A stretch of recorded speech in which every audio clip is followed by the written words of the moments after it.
Hello and welcome everyone. My name is Rick Frage. I'm the sales director at SFTec Canada. We are happy to have you all here from all over the world, from different time zones. So today the webinar is about it's an introduction to fiber reinforced polymer connectors, shear connectors, presented by Dr. Girish.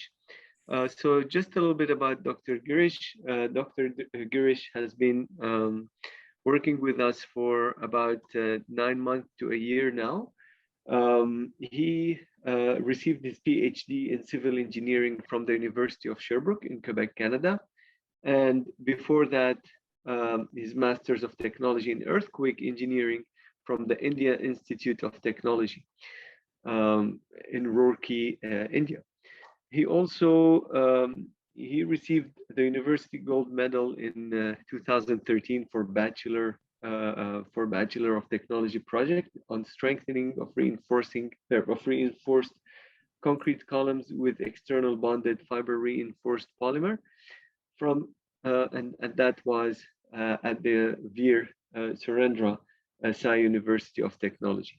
His research interests include the behavior of structural concrete reinforced with fiber reinforced polymers, testing and characterization of fiber reinforced polymer materials, and nonlinear finite element analysis of reinforced concrete structures. Girish currently is a senior designer and researcher at SFTec and also a MyTax postdoctoral fellow at the University of Sherbrooke. Since he joined SFTec, he basically worked on different projects with us, including but not limited to structural slabs, walls, retaining walls, and different types of projects that he helped us either design from scratch or convert from steel structures to fiber reinforced polymer. Thank you, Rick, for the brief introduction. And so let's start with the today's presentation. It is a very short webinar on the introduction to fiber reinforced polymer connectors. Now, through this presentation, I will give a brief overview of the properties of SFTec connectors and its application, and I will go through 2 case studies to elaborate its present uses. So before starting our main presentation, I would like to introduce our company, SFTec. So our products are mostly designed in Canada and manufactured in China by Sandok Industries Co. Limited, who are specialized in manufacturing of fiber reinforced polymers products. So we work with national and international engineering firm, and we work with them through the design process and help them with the fiber reinforced polymer designs standards, whether they are in Canada or in the United States. And our focus are on the parking facilities, water treatment plants, retaining walls, and which is mainly made of glass fiber reinforced polymers, and also the carbon strap applications. The SFTec FRP bar is made of composite materials, and the composite materials are either fiberglass or carbon fiber. And it is manufactured by a process called pultrusion using a mix of recycled fiber and resins. And here the figure shows a microscopic view of the FRP bar. So there are 3 different types of fiber reinforced polymer bars available in the market. Now it is 4, but I am presenting only 3 here: carbon, aramide, and glass. And the 4th one is basalt, on which the research is still going on. And the stress strain plot shows how these FRP bars are compared with steel bar. And 2 points should be noted from this plot. First, the glass fiber reinforced polymer have lower strength compared to the other 2 FRP bars. And the second is the strength of all fiber reinforced polymer bars are higher than the steel bar. However, their behavior is linear elastic up to failure. So in our products, we have different types of FRP products depending on the project requirement. And some of the FRP bars we produce are straight bars, spiral, and stirrups for the transverse reinforcement, band bars, and glass fiber reinforced polymer shear connectors, which is the talk of the topic today. The glass fiber reinforced polymer bar is widely used due to its production cost and have better tensile strength compared to the other fiber reinforced polymer bars. That's why most of our products are made from the glass fibers. The sum of the advantages of the SFTec glass fiber bar over the conventional steel bars are: It have longer service life because of its corrosion resistance and therefore improved durability in harsh marine environments such as construction near the coastal areas in North America cold climate. The FRP bars have better resistance against corrosion compared to the steel bars. And it have, as I told earlier, the tensile strength of the FRP bars are 2 to 3 times more than that of the steel bar. However, it have more tensile strength. FRP bars are lighter due to the low density compared to the steel bar. And due to the corrosion resistance, FRP bar are good for the harsh chemical environments as well. And it is neutral to the electrical and magnetic disturbances, usually useful for the applications such as airport, military applications, MRI rooms, and hospitals. The sum of the selected field applications of the SFTec FRP bars we have already done in Canada are GFRP reinforced concrete paper flooring slab designed with SFTec glass fiber reinforced polymer bar, which was built last year in Halifax, Nova Scotia. And it can also be used for slab on grade. It is a non-structural slab and it is a not one-to-one replacement and save a lot of money compared to the steel bar in terms of labor and transportation. Another project shows the cast in situ precast sandwich panels, and they have used our glass fiber reinforced polymer bars in their project as reinforcement, and it was built in China. And in the right, it is a retaining wall built for the city of Montreal. The retaining wall is designed to dump snow with de-icing salts during the winter. And so they built this retaining wall with SFTec glass fiber reinforced polymer bar, which provided resistance against the chemical used in the de-icing salts.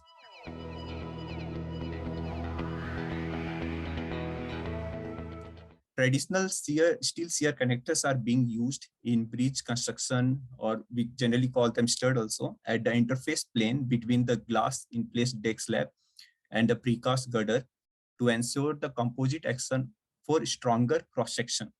But as we know that in the North American countries, as the bridge deck slab corrode over time due to the environmental conditions, these shear connectors also corrode and will need replacement, especially in Canadian winter, where de-icing salt is used. And the corrosion of this steel shear connector result in gradual loss of the composite behavior and strength of the composite action. So fiber reinforced polymer connectors have shown to be effective alternative to the conventional steel connectors due to its resistance against the corrosion. It is lightweight and also non-conductive and magnetic free. We'll discuss why the non-conductivity of the FRP is helpful. So with SFTec connectors, we have generally 3 different types of connectors. The type 1 connector is the SFTec thread connectors, which have a tensile strength of 700 megapascal, 180 megapascal shear strength, and tensile modulus of 65 gigapascal.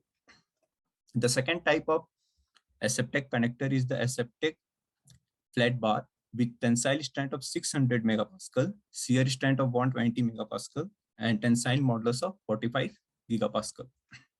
And finally, the third type is the SFTec thread shear connector, which have a tensile strength of 600 megapascal and tensile modulus of 60 gigapascal. And its structure is like a truss. And it is worth mentioning that all the SFTec connectors are made up of fiberglass.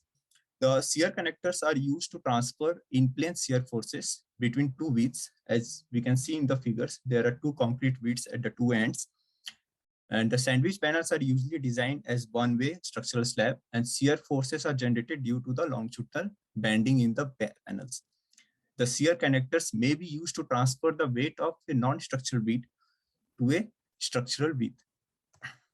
The GFRP connectors is used for thermal insulation purpose in precast concrete industry, such as plant precast, cast in place projects. The precast concrete sandwich wall is composed of inside layer, outside layer, and the thermal insulation. The thermal insulation is generally in the between the 2 concrete width. And the FRP thermal insulation connectors is used to connect these 3 layers, and it cannot only bear the weight of the insulation and outside layer, but also it can bear the wind load, earthquake load, and other kinds of loads.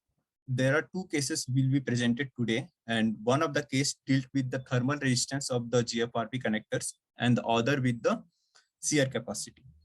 The first case study is about the experimental investigation of thermal properties of insulated concrete sandwich panels with fiberglass shear connectors. And as we know that increasing economic and environmental cost of space heating and cooling have generated renewed interest in improving the thermal resistance of building envelopes. And at the same time, rising construction costs are driving designers to select prefabricated elements which can be constructed with higher quality control and in less time than the traditional construction. Precast concrete sandwich panels, also known as insulated concrete walls, are thermally efficient prefabricated elements that can address both of these needs. So the steel connectors are widely used in the industry, but also have the highest thermal conductivity of the conductor materials available. The concrete is also used to connect beads in full composite panels. However, a large area of concrete is required, which creates a large thermal breach. And over the past 2 decades, rising energy prices have encouraged the development of alternatives to traditional steel reinforced design. And glass fiber reinforced polymer or fiberglass materials have a significantly lower thermal conductivity than steel, which generally range from 1/60th or 1/3 to the 1/30th that of the steel, and require less breathing area than the concrete to hold the two widths together. So in the case study 1, the test setup was a hot box apparatus which used to determine the thermal behavior of the insulated concrete sandwich panel. The test cell had 2 chambers as shown in this figure, cold chamber and the hot chamber. The cold chamber was also known as the climate chamber, and which had a temperature of minus 4.3 degrees Celsius. And the other chamber is the hot chamber, which is also called as the metering chamber, that the temperature of that temperature was the room temperature at 25 degrees Celsius. And both the chambers were made up of precast concrete box culverts with octagonal cross-section. As shown in this figure, the cross-section of these chambers are in octagon shape. The space between these two chambers are adjustable for the various thickness of the test panels. So this space, this sandwich panel is the test specimen, which is used for the testing, and a circulating fan, as it can be shown here, adjacent to the heater, was used to increase the air velocity inside the hot chamber so that the air velocity was consistent across the surface of the panel. The test panels, as shown in this figure, had two width, one exterior width and one interior width, and they were separated by an insulation foam, and shear connectors, as shown here, the shear connectors were used to connect the two widths passing through the concrete studs. The back of each chamber, each chamber in the hot box apparatus was left open to allow the test panel to be installed. And this figure shows how the test panels were installed inside the hot box. The thermal resistance, or R value, is the ability of the insulation material to resist heat flow. The R value of each specimen in square meter Kelvin per watt can be determined from the average surface temperatures of the hot and cold sides of the panels and the amount of heat received from the metering or hot chamber. So in this equation, the A panel is the area of the test panel. T in and T out are the surface temperature facing the hot and cold chambers, and Q panel is the heat received by the tested wall. Now coming to the results from the case study 1, the two panels were constructed with similar numbers and dimension of the shear connectors. One was reinforced with steel connector, the other was reinforced with GFRP connectors. The GFRP connector panels, or fiberglass shear connectors panel, found to provide equivalent or better thermal resistance than the counterpart steel connectors panel due to the lower thermal conductivity of the glass fiber reinforced polymer compared to the steel, and therefore it's minimized the effect of the thermal breaching. The other conclusion or other result drawn from this study was the large glass fiber reinforced polymer connectors panel resulted in a 60% increase in the thermal resistance compared to the control panel. Control panel is the steel, the panel which is reinforced with steel connector. This result is the opposite effect of what we expected for steel reinforced panels, as the increased connector area of the steel would lead to more thermal bridging because steel is have a very good conductivity. Now the second case study talk about the in-plane shear behavior of the insulated precast concrete sandwich panels reinforced with corrugated GFRP connectors. And as I told earlier, the insulated precast concrete sandwich panel system are widely used commercially due to their economic advantages and superior thermal and structural efficiency. As discussed, the panel consists of exterior and interior precast concrete panel separated by a layer of rigid foam insulation. The presence of insulating layer enhances the thermal efficiency of the precast concrete sandwich panel system. The two discrete thin concrete beads help resist applied load by changing the shear transfer mechanism of a conventional concrete wall panel. And the figure below here shows the glass fiber reinforced polymer shear connector that incorporates a 45-degree angle to the shear plane and is 5 mm thick. And variable of the GFRP connector was used to investigate the toughness of the glass fiber reinforced polymer shear connector, where its pitch, height, and width. The specimens were supported vertically at the bottom edges of the two concrete. Here, the specimen is supported vertically at the bottom edges of the two concrete outer beads of steel blocks. A displacement rate of 5 mm per minute was used for the specimen. A vertical load was applied through the load cell and steel block in line with a 1000 kilonewton hydraulic jack to the top surface of the inner concrete bead to produce direct shear force across the interfaces. And the failure mode after the test wire, the strength of the panel reduced after maximum loading, followed by failure of the shear connector, and shear cracks in the insulation and delamination of the concrete and insulations were observed. As the displacement increases, as the rate of the displacement is increasing, the load is gradually decreasing.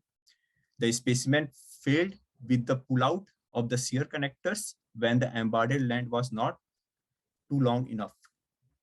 The results drawn from the case study 2 were the increased width, the variable of the GFRP connector was used to investigate the toughness of the GFRP shear connector or its pitch and width, and an increase in the width of the corrugated GFRP shear connectors tend to increase the stiffness and strength of the specimen. And with the increase in the pitch, the in-plane shear strength increase, resulting in the high tensile strength of the shear connectors. So from these two case studies, what we found that in the first case study, the thermal resistance of the GFRP connectors is better than the steel counterpart steel connectors. The GFRP connectors, even with the increased size or larger size of GFRP connector is used, it will provide a better thermal resistance as compared to the steel connectors. And in the second, the shear strength of the GFRP connectors provide a better insight into how much amount of pitch and width and height of the GFRP connector should be used in the precast sandwich wall so that it can provide efficient or sufficient shear strength. So there are, as I told earlier, we have 3 different types of SFTec connectors, which can be used for different construction projects, like in insulated walls, slabs, or precast elements. And these bars can be modified according to the project requirement. So in conclusion, due to the corrosion resistance, lightweight, and magnetic free nature of FRP connectors, it can be used in construction, replacing the conventional steel connectors. The GFRP connectors, precast insulated sandwich panels, can provide equivalent or better thermal resistance than the steel connector panels due to the low thermal conductivity of the GFRP compared to the steel. And finally, the large size of the GFRP connectors in precast insulated panels provide better thermal resistance, which is the opposite effect of what would be expected from steel connectors, as increased steel connectors area would lead to more thermal breezing. Thank you very much for your kind attention, and I am here to address any of your queries. Thank you.